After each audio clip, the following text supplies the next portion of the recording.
예수님을 믿지 않는 사람들도 성경 말씀을 들으면 큰 감동을 받는 그런 말씀들이 있습니다.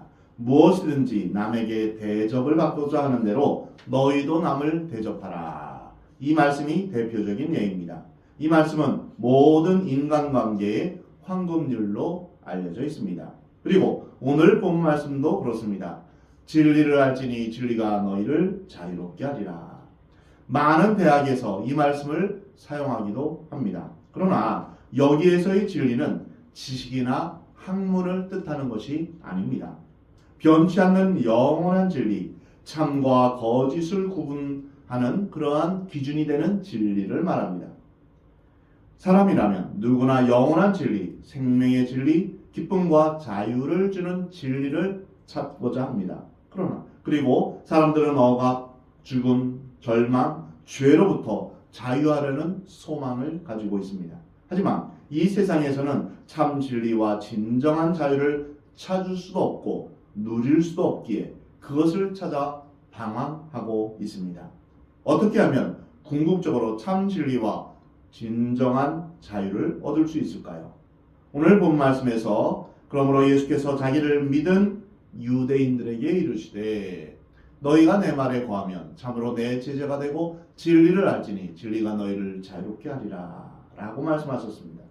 예수님의 말씀에 따르면 사람이 진리와 자유를 얻으려면 두 가지 선행 조건을 충족해야 합니다.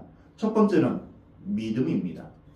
오늘 본 말씀에서 예수께서 자기를 믿은 유대인들에게 라고 말씀하십니다. 자신을 믿은 유대인들에게 이 말씀하셨습니다. 예수님은 요한복음 14장 6절 말씀에서 나는 곧 길이요 진리요 생명이니 라고 말씀하셨습니다. 예수님이 진리이십니다. 여기에서의 진리는 바로 학문이나 그리고 지식을 말하는 게 아닙니다. 예수님이 진리가 되십니다. 우리는 길이요 진리요 생명이신 예수님을 나의 주, 나의 하나님으로 모셔야 합니다. 믿어야 합니다. 방법은 아주 간단합니다.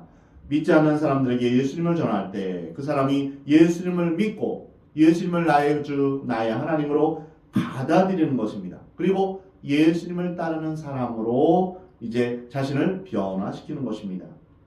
예수님은 이 말씀을 자신을 체포하려는 사람들에게 하지 않고 자신을 믿고 따르는 사람들에게 말씀하신 것입니다. 세상에는 그릇된 진리가 너무 많습니다. 가짜 스승, 가짜 제자, 가짜 일꾼, 가짜 회사, 가짜 뉴스, 가짜 예수, 수많은 이단들이 자신을 예수라 하면서 사람들을 미혹합니다.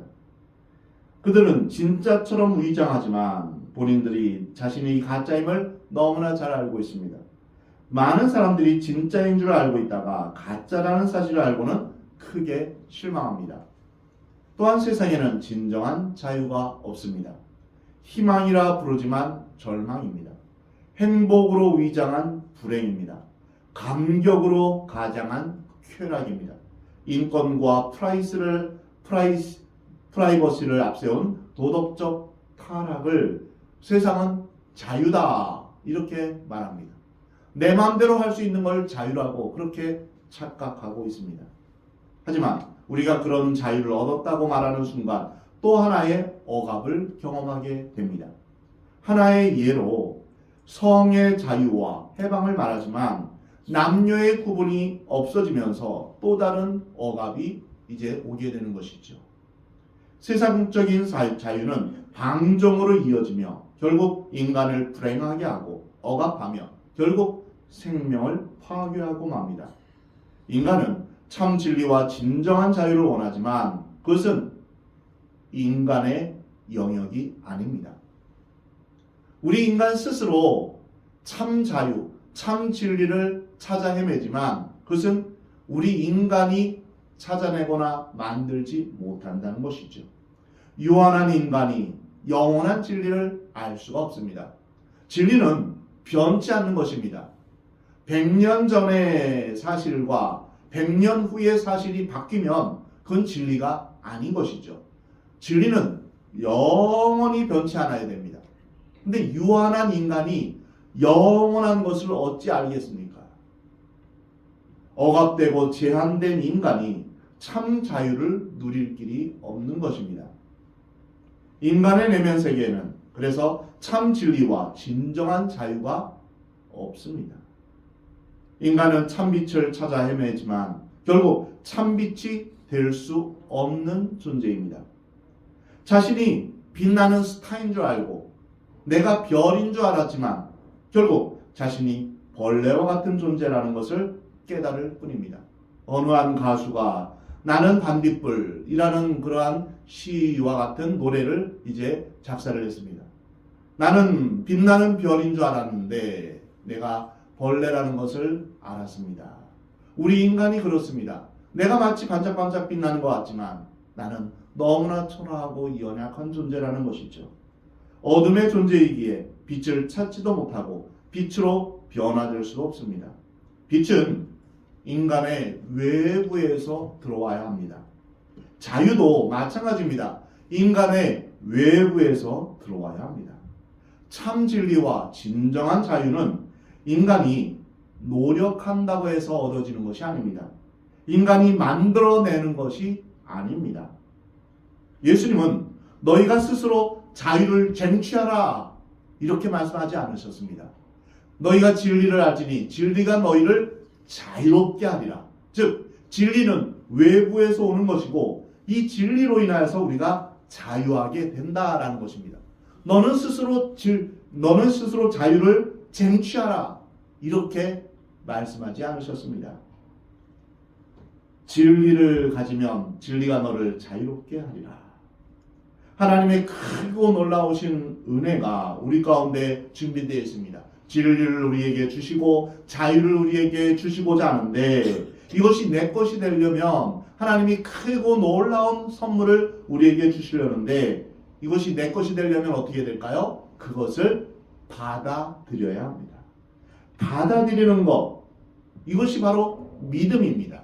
만약 하나님이 우리에게 놀라운 선물을 우리에게 주시려고 하는데 내가 너를 사랑하니까 이 선물을 너에게 주기 원한다. 근데 싫은데요? 그 선물 받기 싫은데요? 이렇게 거부한다면 끝내 그 선물은 내 것이 될 수 없습니다. 바로 믿음이 그래서 중요한 것입니다. 예수님이 자신을 믿고 따르는 사람들에게 너희가 진리를 알게 될 것이며 진리가 너희를 자유롭게 할 것이다. 믿음은 그래서 하나님의 복을 받는 통로입니다. 예수 그리스도의 구원을 받아들일 수 있는 유일한 방법입니다. 하나님은 우리에게 자유를 주시기 원하시는데 그 자유를 거부하는 것이죠. 사람이 참 진리 안에서 진정한 자유를 누리기 원한다면 우선 예수님을 믿고 예수님께 가까이 나와야 합니다. 그럴 때 예수님께서 찾아오셔서 만나 주십니다. 사람들이 참 진리와 진정한 자유를 누리는 방법에 대해서 의아해하자 예수님은 또 다른 힌트를 주십니다. 진리와 자유를 얻는 첫 번째 방법은 예수님을 믿는 것이며 두 번째 방법은 바로 너희가 내 말에 거하면 이라는 것입니다. 너희가 내 말에 거하면 진정으로 진리와 자유를 원한다면 단순히 예수님을 마음속으로 믿고 받아들이며 죄사함을 받는 것으로 끝나서는 안 됩니다. 예수님의 말씀을 믿고 그 말씀 안에서 살아가야 합니다. 말씀 안에 거해야 합니다. 누군가를 믿는다고 고백하는 것은 그 믿음의 대상이 하신 말씀과 인격, 삶까지 받아들이는 것입니다. 마찬가지로 예수님을 믿고 주님이 하신 말씀 안에서 살 때 참 진리와 진정한 자유를 맛볼 수 있습니다. 말씀 안에 사는 것, 이것이 내 안에 거한다라는 의미입니다. 사람이 예수님을 믿는다는 것은 가능하지만 예수님을 믿는 즉시로 진리 안에 살게 되고 자유롭게 되는 것은 아닙니다. 예수님의 말씀 안에 사는 일은 평생이 걸리는 일일 수 있습니다. 하지만 분명한 것은 예수님의 말씀 안에 사는 만큼 진리를 경험하고 진리를 경험하는 만큼 자유를 얻는다는 것이죠. 그래서 말씀을 우리가 알아야 되는 이유가 말씀을 알아가면 알아갈수록 점점 더 우리는 자유롭게 된다는 것입니다. 말씀을 아는 만큼, 말씀대로 순종하는 만큼 자유롭게 되는 것입니다. 이것은 사람이 음식을 먹는 것과 같은 이치입니다. 음식을 구경만 하지 말고 맛있게 먹어야 그 음식이 몸 안에 들어와서 소화되는 것입니다. 음식을 보는 것만으로도 내 것이 된다면 얼마나 좋겠습니까? TV를 보는데 보기만 해도 배부른다. 잡지를 보는데 그림만 봐도 사진만 봐도 배부르다. 이러면 얼마나 좋겠습니까? 그러나 그것이 안 되죠. 음식은 반드시 먹어야 내 것이 됩니다. 소화된 음식은 사람의 몸에 필요한 피가 되고 살이 되는 것입니다. 몸 밖에 있던 음식이 몸 안으로 들어가서 피가 되고 살이 될 때 그 음식은 그 사람과 하나가 되는 것입니다. 그래서 우리는 식사를 할 때, 음식을 먹을 때 아주 신중하게 선택해야 됩니다. 신선한 것, 이런 것들을 먹고 몸에 좋은 것을 먹어야지 우리 몸이 건강해지는 것이죠. 무엇을 먹느냐, 이것이 참 중요합니다. 이와 같이 음식을 먹는 것처럼 신앙은 머리로 이해하는 것이 아닙니다. 눈으로만 보는 것이 아닙니다. 보고 즐기는 것은 더더욱 아닙니다. 보통 우리는 많은 사람들이 예배를 본다 이렇게 말하는데 그것은 틀린 말입니다. 예배는 드리는 것입니다. 예배를 영어로 하면 서비스입니다. 서비스. 섬기다, 봉사하다. 우리는 예배 시간에 와서 주님을 섬기며 봉사하는 것입니다. 그래서 우리는 예배는 드리는 것입니다. 내가 예배를 드리는 주체입니다. 경기장에 가면 축구장이나 농구장, 그런 배구장 거기에 가면은 거기에서 뛰는 선수를 느긋하게 바라보는 관중들이 있습니다. 먹을 것을 들고 음료수를 가지고 이제 가서 느긋하게 바라보는 관중들이 있죠. 그리고 거기에서 열심히 뛰는, 땀 흘리면서 뛰는 선수들이 있습니다. 그렇다면 우리는 예배당에 오면 관중이 될까요? 아니면 선수가 될까요? 우리는 선수입니다. 우리는 예배당에 오면 예배를 구경하는 관중이 아니라 예배를 드리는 예배자가 되어야 합니다. 우리의 온 마음과 정성을 다하여 하나님을 사랑하는 표현으로 힘껏 찬양하며 예배하는 것입니다. 립싱크 하듯이 입만 뻥긋뻥긋하고 입술로는 소리를 내지 않는 이런 예배는 진정한 예배가 아닙니다. 그리고 기도할 때는 열심히 기도해야 됩니다. 온 마음을 다해서 우리가 크게 소리내어 기도하는 것입니다. 그리고 말씀을 들을 때는 집중해서 말씀을 듣는 것입니다. 그리고 그 말씀대로 살아가는 것입니다. 이것이 참된 예배입니다. 신앙은 예수 그리스도의 살과 피를 먹고 마시는 것입니다. 예수님의 말씀이, 예수님의 인격이 내 안에 들어와 나와 하나 되는 것입니다. 나는 생명의 떡이라. 내 살을 먹고 내 피를 마시는 자는 영원한 생명을 얻게 될 것이다. 바로 예수님이 내 안에 들어오시는 것입니다. 성경에는 거하다라는 말이 100번 이상 나옵니다. 그 대표적인 말씀이 요한복음 15장 7절입니다. 너희가 내 안에 거하고 내 말이 너희 안에 거하면 무엇이든지 원하는 대로 구하라. 그리하면 이루리라. 너희가 내 안에 거하고 내 말이 너희 안에 거하면. 그렇습니다. 우리가 기도하는데 응답이 이루어지지 않는 이유가 무엇입니까? 바로 말씀 안에 거하지 않기 때문입니다. 예수님은 예수님, 나는 나. 하나님의 말씀하고는 전혀 상관없이 살아간다면 기도해도 응답이 이루어지지 않습니다. 바로 주님 안에 거할 때 우리가 기도가 응답되는 것입니다. 또한 요한복음 1장 14절에 말씀이 육신이 되어 우리 가운데 거하신다. 여기서 거한다라는 헬라어는 스케노입니다. 그런데 이것은 회막, 성막, 이것을 뜻하는 히브리어 미시칸과 같은 단어에서 유래한 것입니다. 이스라엘 백성 안에 우리 안에 거하실 목적으로 거룩하신 하나님께서 내려오신 것이 바로 성막입니다. 이와 같이 예수님이 우리 가운데 거하시려고 이 땅에 오신 것이죠.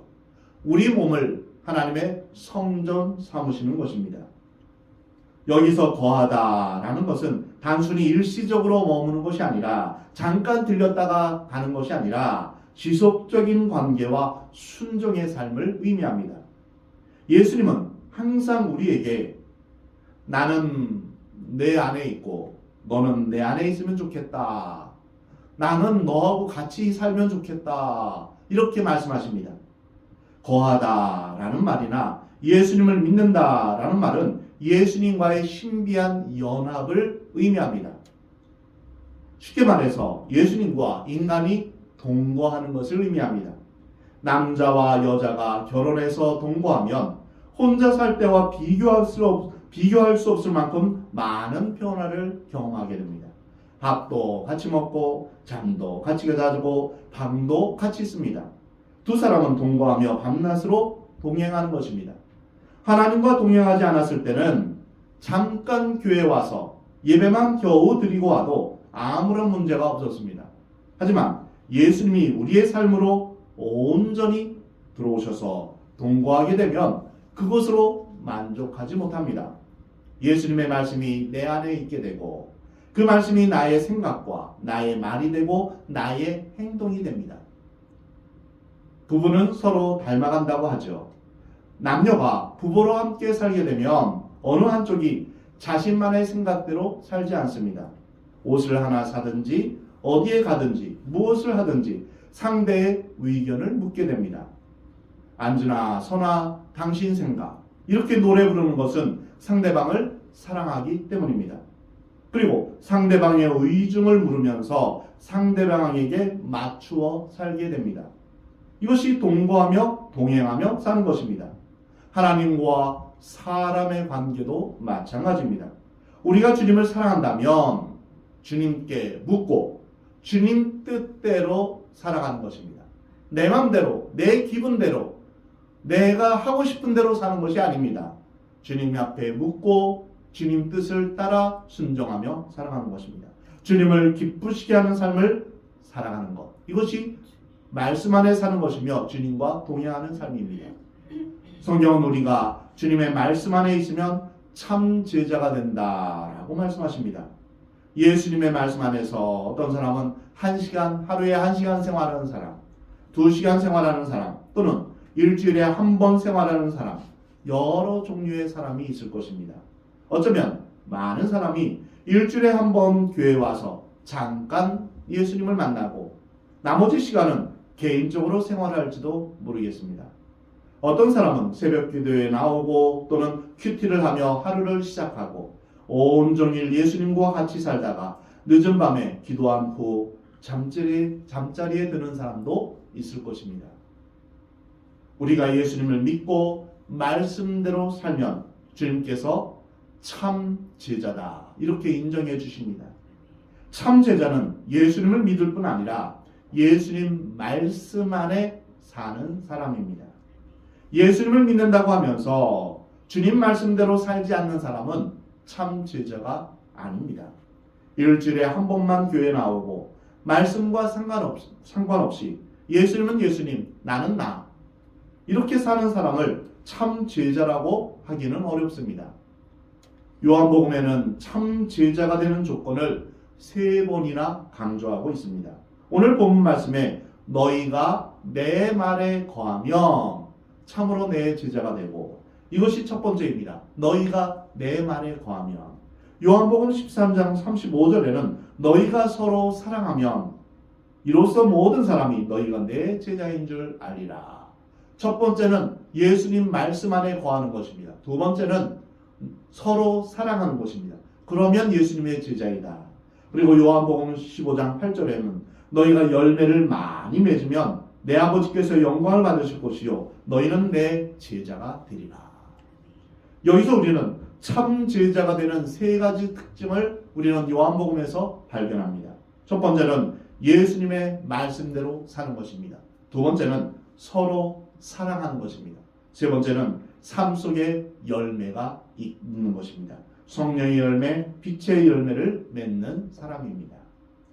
예수님의 참 제자가 되는 길은 예수님을 믿고 주님의 말씀대로 사는 것입니다. 그러면 하나님께서 하신 진리의 말씀을 깨달을 수 있습니다. 주님의 말씀대로 순종할 때 그때 비로소 말씀의 뜻을 깨닫는다는 것입니다. 진리를 깨닫는다는 것은 진리의 말씀을 듣는 것으로 그쳐서는 안 됩니다.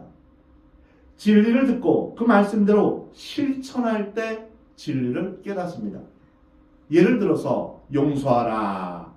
말씀을 듣기만 합니다. 참 좋은 말씀이야. 그래. 우리 인간 생활에서 참 좋은 말씀이지. 이것으로 끝나서는 안 된다는 것이죠. 용서를 실천할 때 비로소 그것이 내 삶 가운데서 그것을 깨닫게 되는 것입니다. 듣는 것과 실천하는 것은 천지차이입니다. 말씀대로 살 때 비로소 진리를 깨닫게 됩니다. 용서가 정말 어렵구나. 예수님이 나를 용서해 주시기 위해 십자가에 돌아가셨다는 게 얼마나 큰 은혜인지를 용서를 해볼 때 알게 되는 것이죠. 그리고 용서하게 되면 내가 이렇게 기쁘구나. 그때 비로소 깨닫는 것입니다. 용서하면 내가 이렇게 자유롭게 되는구나. 이것을 경험하게 된다는 것이죠. 참 진리를 깨닫는 순간부터 진정한 자유를 누릴 수 있는 것입니다. 이 말씀을 통해서 우리가 알 수 있는 것은 인간 삶의 궁극적인 목표는 곧 자유이다라는 것을 알 수 있습니다. 진정한 자유는 무엇일까요? 진정한 자유는 죄로부터의 자유입니다. 인간에게 최후의 축복, 가장 놀라운 선물은 바로 자유입니다. 자유에는 두 가지가 있습니다. 외적인 자유와 내적인 자유가 있습니다.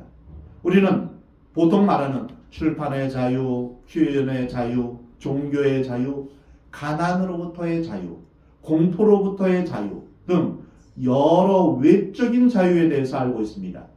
자유가 없다라고 말하는 것은 보통 외적인 자유가 없는 것입니다. 인간은 이 외적인 자유에 대해서 헌장을 제정해 선포하기도 합니다. 자유헌장 이렇게 해서 이제 선포합니다. 우리는 이제 자유민이다 이렇게 선포합니다. 또는 자유의 여신상도 세우기도 하고 알게 모르게 자유를 추구합니다. 하지만 이것은 외적인 자유에 불과합니다. 우리에게 진정으로 필요한 것은 내적인 자유입니다. 죄악에서부터의 자유, 저주에서의 자유, 죽음에서의 자유입니다. 예수님은 외적인 자유에 대해서 말씀하시지 않으셨습니다. 예수님이 이 세상에 오신 것은 그 당시 로마 제국의 압제로부터 자유를 주시기 위해서 오신 것이 아니었습니다.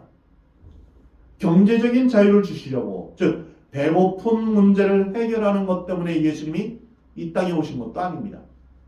우리가 부자 되게 하려고 예수님이 이 땅에 오신 것이 아닙니다. 말씀을 자세히 살펴보면 예수님이 하신 말씀에는 영적이며 내적이며 인간 본질에 대한 자유를 강조하셨음을 알 수 있습니다. 예수님이 주시려는 자유는 무엇이든지 할 수 있는 그런 자유가 아닙니다. 이 자유는 하나님의 뜻을 기쁘게 순종할 수 있는 능력입니다. 하나님의 말씀대로, 하나님의 뜻대로 순종하는 능력, 이게 바로 자유입니다. 그러나 예수님의 말씀을 들었던 당시 사람들은 예수님의 진정한 의도를 알지 못했습니다.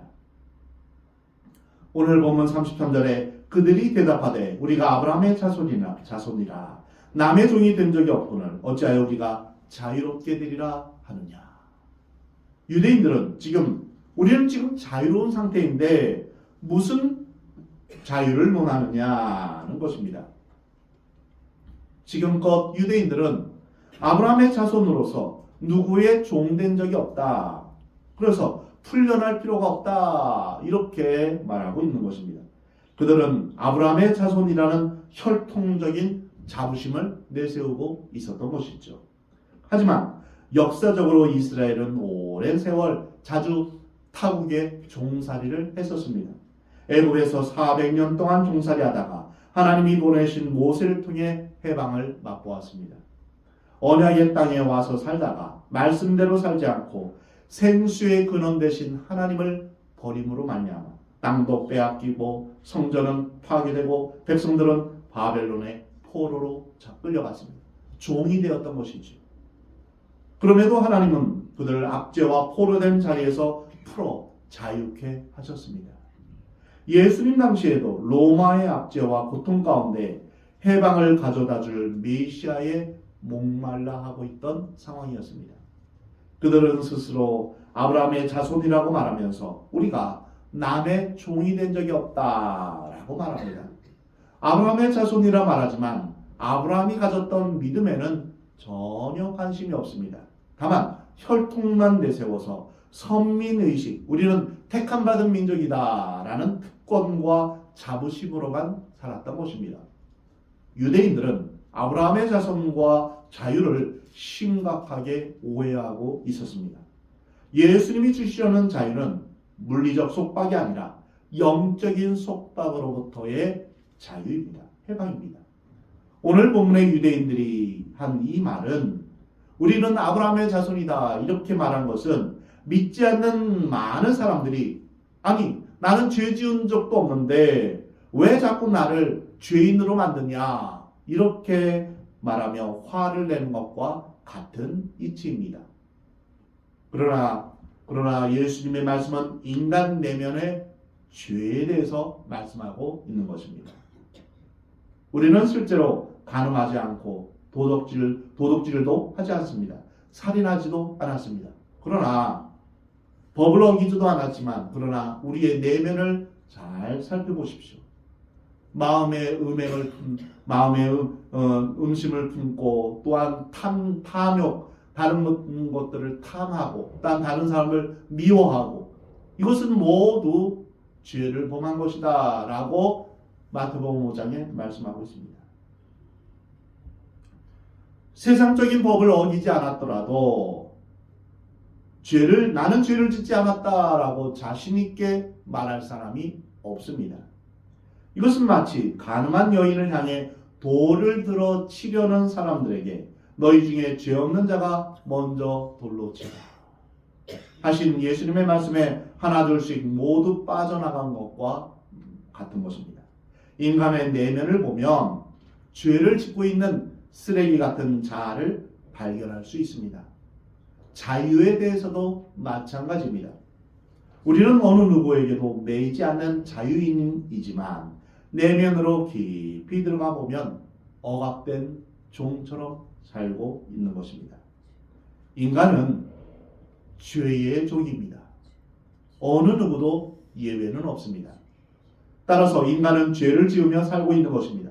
죄로 인해서 죽음이 왔고 그 죽음의 공포로 인해서 불안해하는 것이 인간입니다. 어느 누구도 이 죄와 죽음에서 자유로울 사람은 아무도 없습니다. 인간이 허물을 느끼는 것은 인생이 억압되어 있기 때문입니다. 뭘 해도 아휴 이거 해서 뭐하나 이런 허무감이 몰려드는 것 이것은 억압된 인생을 살기 때문입니다. 인간 내면에 육신의 본능이 뱀처럼 또아리 틀고 자리 잡고 있고 마음 가운데 불안이 자욱한 안개처럼 자리 잡고 있는 이유는 인간들이 어둠의 세력에 억압당하고 있기 때문입니다. 인간은 결코 자유인이 아닙니다. 하지만 유대 사람들은 이런 사실을 부정하고 항의합니다. 예수님 말씀하십니다. 진실로 진실로 너희에게 이르노니 죄를 범하는 자마다 죄의 종이라. 예수님은 죄를 짓는 자마다 죄의 종이다 라고 말씀하십니다. 우리는 죄의 종입니까? 아니면 자유인입니까? 여러분 세계를 한번 둘러보십시오. 자유가 충분히 보장된 지역이 오히려 자살률이 높다고 합니다. 또한 인권이 발달한 곳이 훨씬 더 타락했다라고 말하고 있습니다.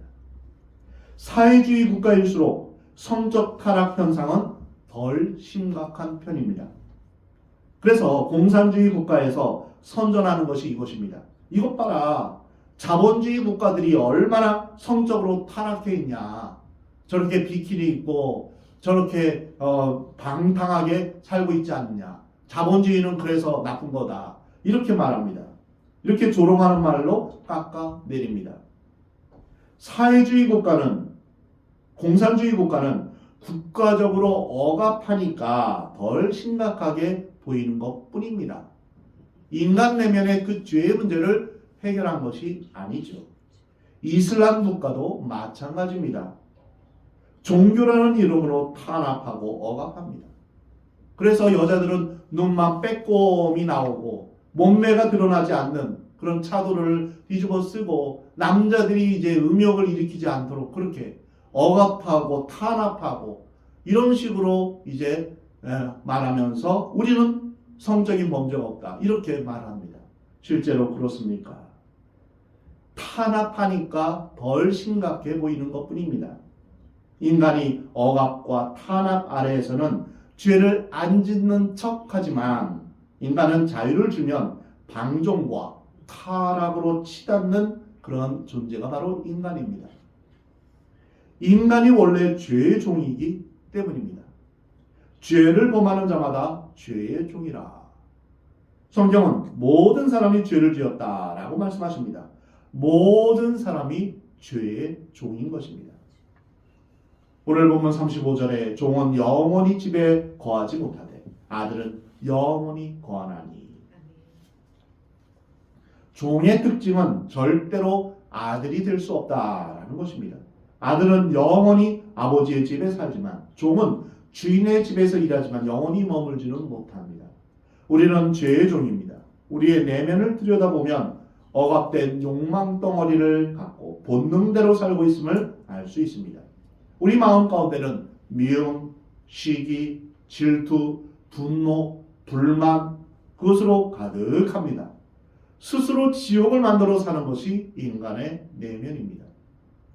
모든 사람이 겉으로는 선하게 보이지만 그 내면은 불안과 초조, 고독, 공포, 죄책감으로 시달리고 있습니다.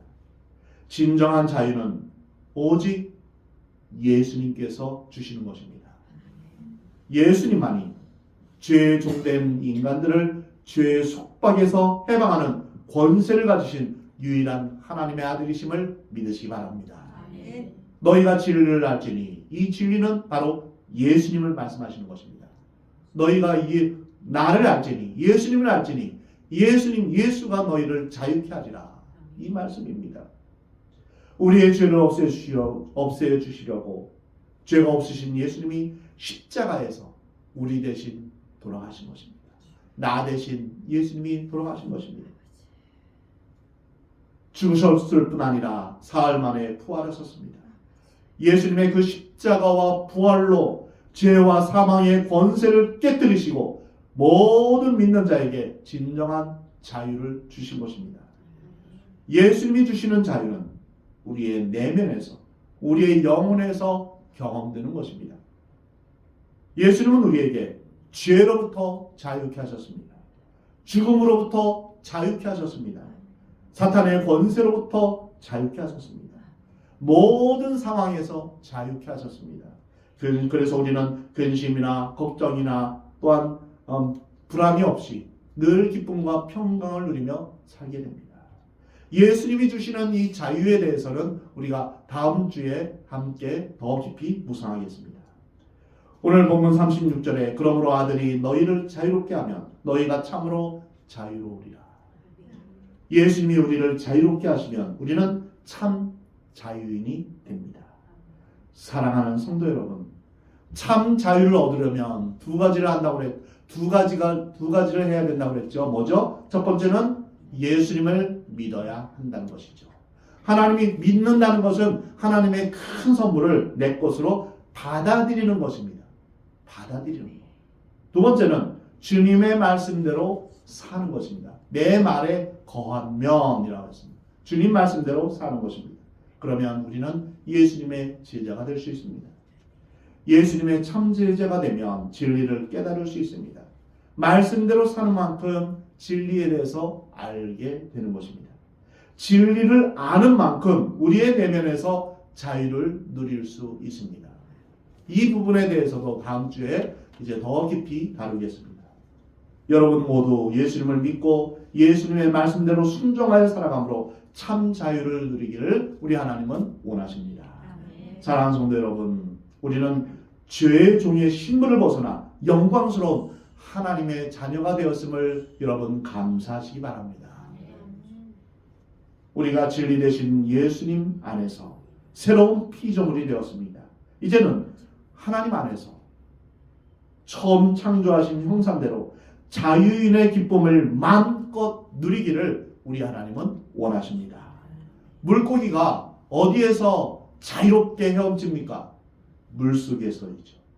새는 어디에서 자유롭게 날아다닙니까? 공중에서, 하늘에서 자유롭게 날아다니죠.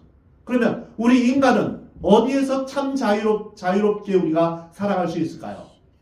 하나님 안에서 참 자유를 누리며 살아가는 것입니다. 여러분 이것을 반드시 기억해야 합니다.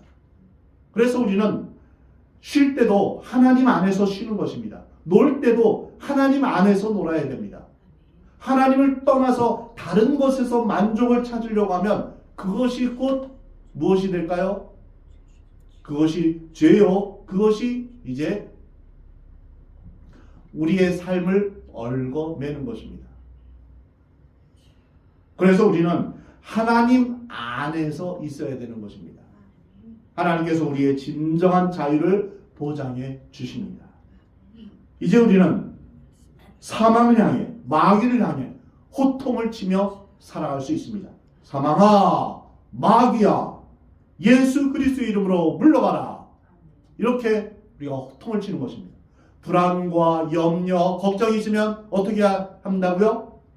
불안한 마음, 또한 나에게 걱정을 주는 모든 악한 것들아, 예수 그리스도의 이름으로 명하노니 물러가라. 이렇게 명하는 것입니다. 이제는 걱정이나 근심, 불안이나 공포가 우리를 지배하지 못합니다. 예수님 안에서 우리는 자유인이 되었음을 선포하시기 바랍니다.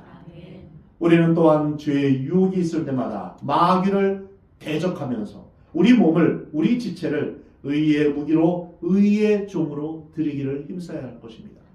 이것은 우리가 계속 수요 기도회 때 로마서를 묵상하면서 같이 말씀을 나누었습니다. 여러분, 수요 기도에 참여하면 정말 말씀에 깊이 있는 것들을 함께 나누게 됩니다. 그래서 여러분, 시간이 될 때마다 수요 기도회, 금요 기도에 오셔서 말씀과 기도에 깊이 잠기시기 바랍니다. 그래서 우리는 우리 몸을 의의 무기로, 의의 종으로 주님 앞에 드리며 늘 믿음으로 승리하며 살기를 우리 하나님은 원하십니다. 사랑하는 성도 여러분, 자유를 주시는 예수님 안에 거하기를 주님은 원하십니다. 날마다 말씀을 묵상하며 그 말씀에 순종하며 진리이신 예수님 안에서 참 자유를 누리는 저와 여러분이 되기를 우리 하나님은 원하십니다.